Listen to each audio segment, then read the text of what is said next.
Okay, fire signs, kamusta kayo? Hope you're all doing well and welcome to 1111 Pinoy Tarot. This is a collective reading for Aries, Leo, and Sagittarius, fire signs. Tingnan natin kung ano yung energy ng person nyo when it comes to romantic love, relationship, or situationship. Please subscribe, like, comment, and share, and please tap the bell for updates from this channel. Maraming salamat sa inyo, fire signs. Aries, Leo, and Sagittarius. Fire signs, energy ng person ninyo. Fire signs. Okay.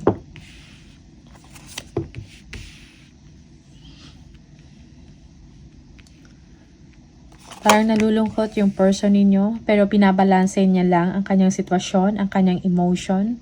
For some of you, this person is feeling left out in the cold or hindi siya masaya sa kanyang sitwasyon, no? He or she is missing someone, no? Okay. Yan. Parang nagmamanifest siya na merong magandang mangyari sa kanyang sitwasyon. Okay. Your person is hoping na magkaroon ng, maybe your person is hoping na magkasama kayo. Okay. Yeah.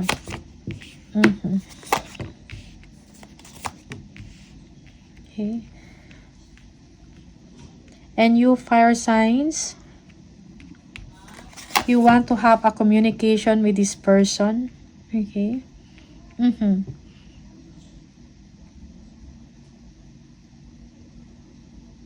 Alright, tingnan natin.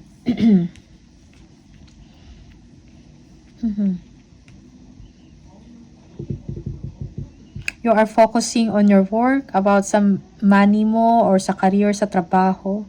Okay, you are living a situation na maybe you are living a past painful experience, no? Yeah, for some of you, this person here is already your past and now you have your own family. Nakafocus ka about sa work mo, you have grown wiser, no? And stronger for some of you, okay? And siguro currently, well, wala kayong communication nito or maybe walang magandang ending, no, with this person, no, in the past. Okay? Because you already now, yeah, for some of you, meron na kayong ang sariling family or meron ka ng bagong partner, no? Okay. Yeah. Pero hindi mo pa rin makalimutan yung tao na to, but you are moving forward, no? Parang mentally naisip mo pa rin to paminsan, minsan yung person na to. Okay, even though you have a new partner or you are in a relationship already or meron ka ng family. So, walang communication. This person is missing you. Okay, or disappointed siya sa kanyang sitwasyon or current situation.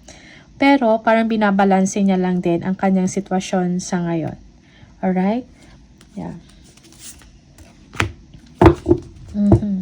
So, your person wants to be free sa kanyang sitwasyon ngayon or open siya sa mga possibilities sa kanyang life, no? Open siya for some options or open siya for dating, something like that. Okay, just take what resonates for you. Minsan reverse or baliktad ang role. Okay, tingnan natin. 5 of Pentacles. You might be dealing with a Sagittarius, a Gemini, Aquarius for some of you. Capricorn or Taurus. Okay. Or water sign, Pisces, Cancer, and Scorpio. Okay. For some of you, Virgo also. Okay.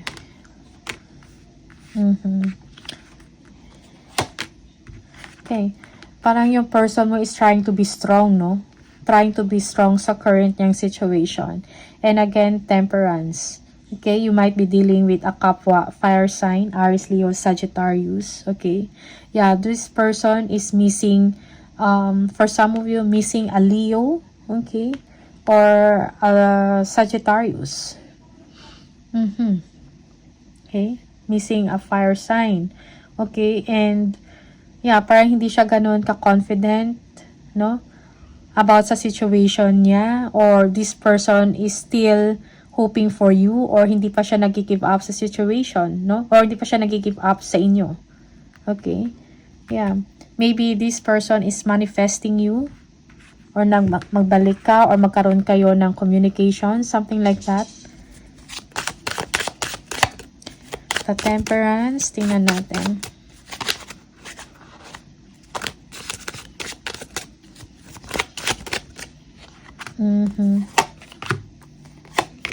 Okay.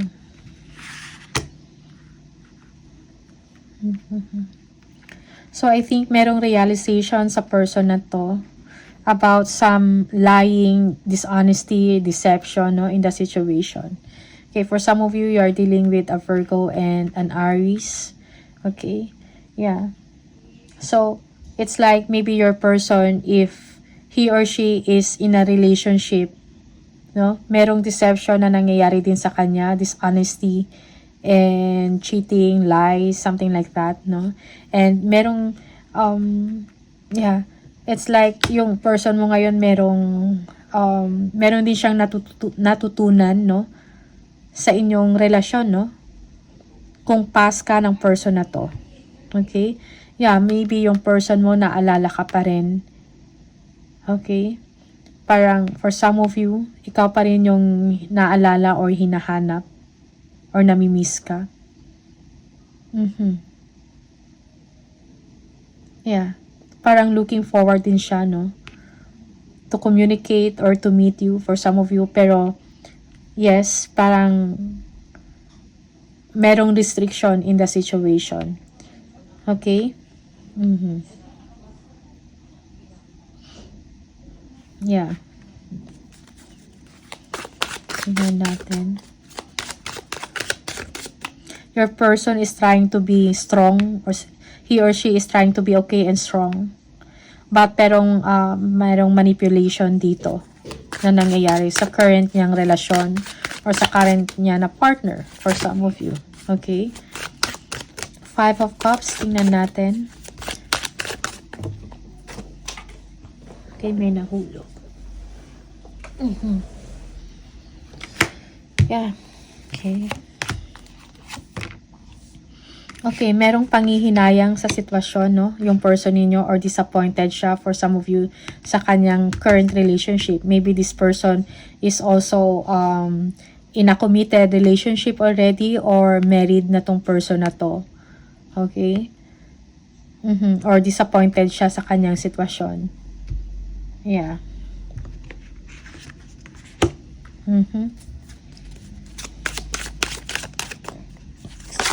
Oops. Ganyan.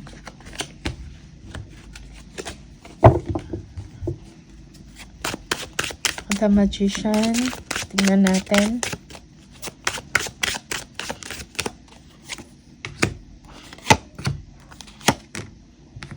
Yeah, your person is manifesting a new direction sa buhay niya. Okay? Parang manifesting some excitement, something exciting, no, sa sitwasyon or sa buhay niya. Maybe this person is thinking about relocating, okay? Yeah, and start anew. Okay? Yeah.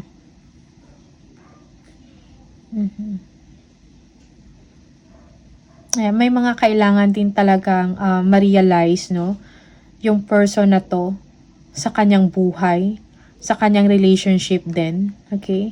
Parang kulang ng excitement or something like that, no? Yung buhay niya ngayon. And he or she is planning for a new direction or relocation. Okay? Na maging maayos ang kanyang sitwasyon. Yes. Okay.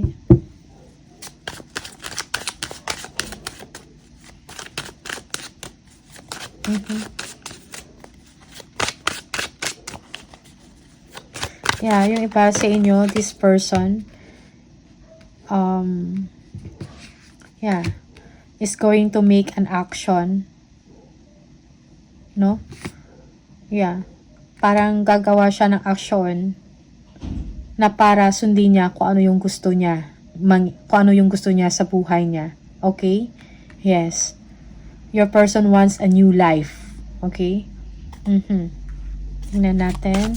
The Fool.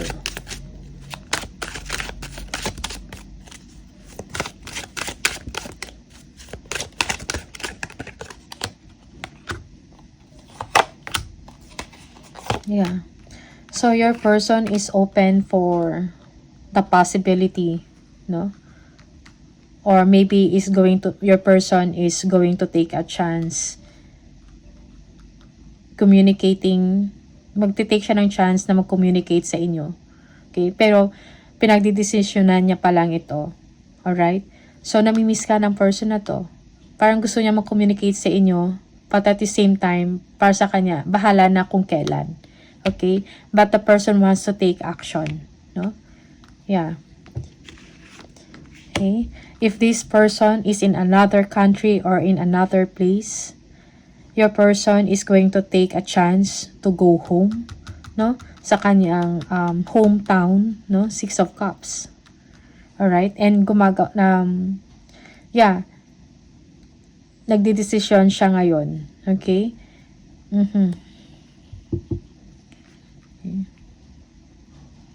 Pero, confident siya na kung mag-relocate siya, something like that, iti-take niya yung chance na bagong direksyon ng buhay niya. Parang, para sa kanya, this is something na nakapagbigay sa kanya ng happiness, no? And contentment. But, waiting for the right time, yung person na to sa ngayon. Okay? Open siya sa mga possibilities na mangyayari sa sitwasyon niya or sa life niya. Okay? King of Pentacles. Tingnan natin.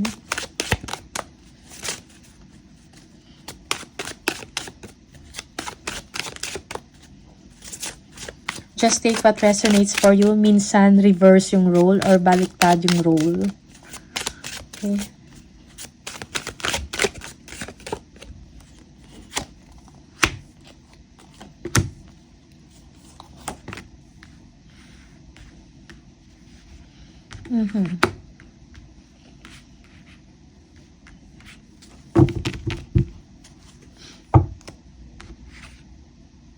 Okay.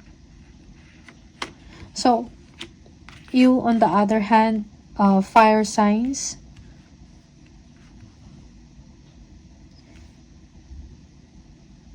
you are confident in your situation, no? But sometimes, naiisip mo yung tao na to, yung person na to in your past, okay? You're thinking about if this person, parang gusto ka pa ba ng tao na to, no? Yung person na to in the past, yung person from the past. Okay, maybe you are dealing with an ex. Okay, you are thinking if this person is still interested in you. Although, you are already, you are building a legacy or meron ka ng sarili mong family or meron ka ng sariling relationship. But sometimes, parang sumasagi sa isip mo, no? If this person is still interested in you. Okay? Yeah.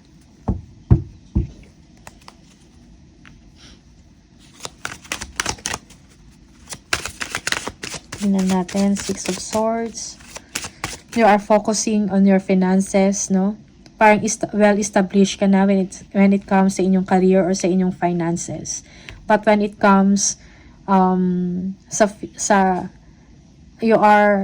parang nag-iisip ka talaga, no? Parang meron ka ding doubts kung naalala ka pa ba ng tao na to or may gusto pa rin ba siya sa'yo or if ever na magkita kayo, interested pa rin ba siya sa inyo. Okay?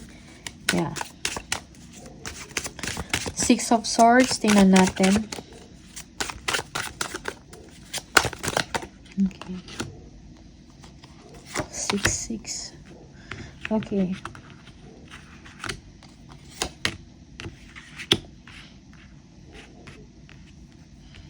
Okay. Yeah.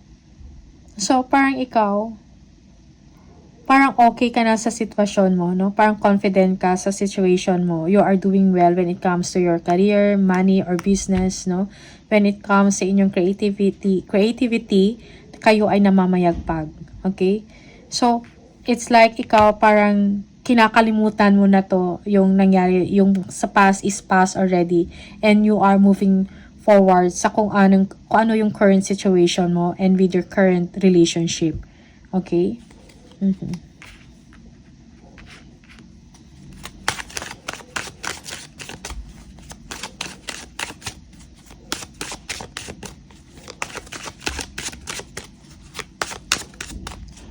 Three of Pentacles. Tingnan natin.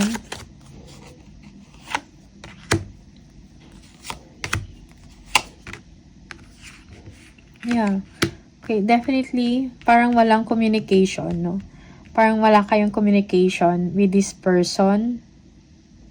Yeah. Parang, so kung nagkaroon man kayo ng ending before, parang hindi ganun ka naging maayos, no?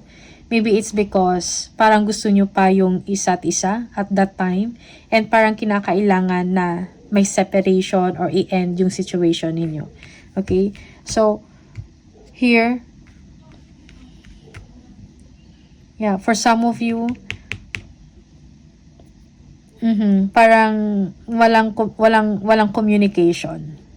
And someone here is feeling left out in the cold. Okay? So, parang mayroong moving on na lang on your part. Kung ano yung meron ka ngayon, you just move on.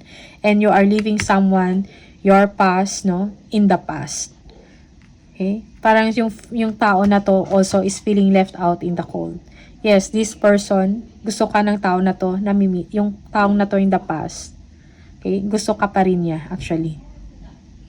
Yeah. Okay?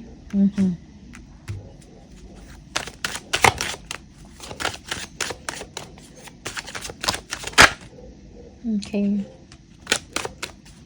10 of Cups. Tingnan natin. 10 of Cups.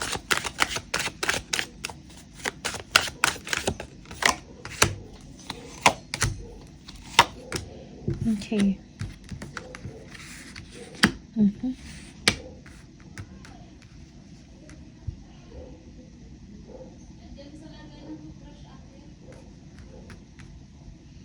Okay. So, parang merong karmic lesson, no? Dito sa situation mo. You already have your own family, okay? But itong past mo na to, maybe it was a secret. Okay? It was a secret. Okay? Pero merong, yung iba sa inyo, merong pagbabalik na mangyayari. Or siguro, this person, most especially if this person is going to make a new direction or merong relocation, something like that.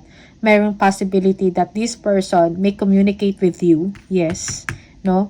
At merong pagbabadya or merong pagbabalik, no, na mangyayari.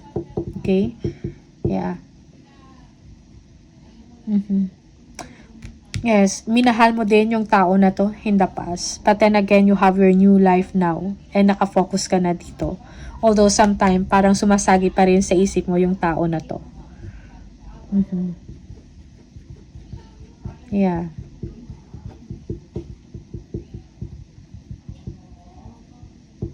Okay. So, tingnan natin.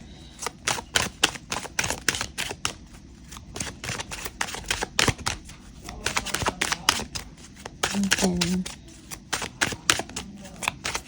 Fire signs.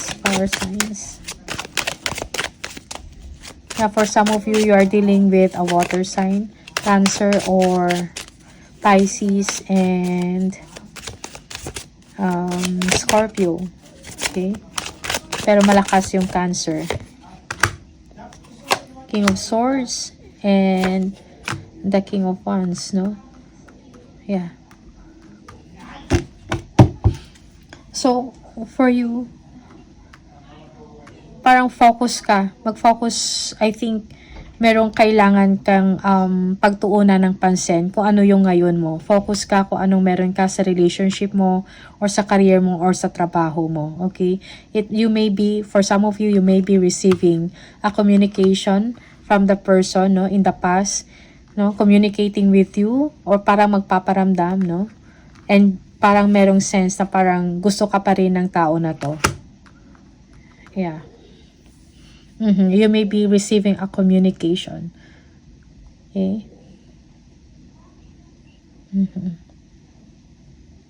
You might be dealing with a two-person, no?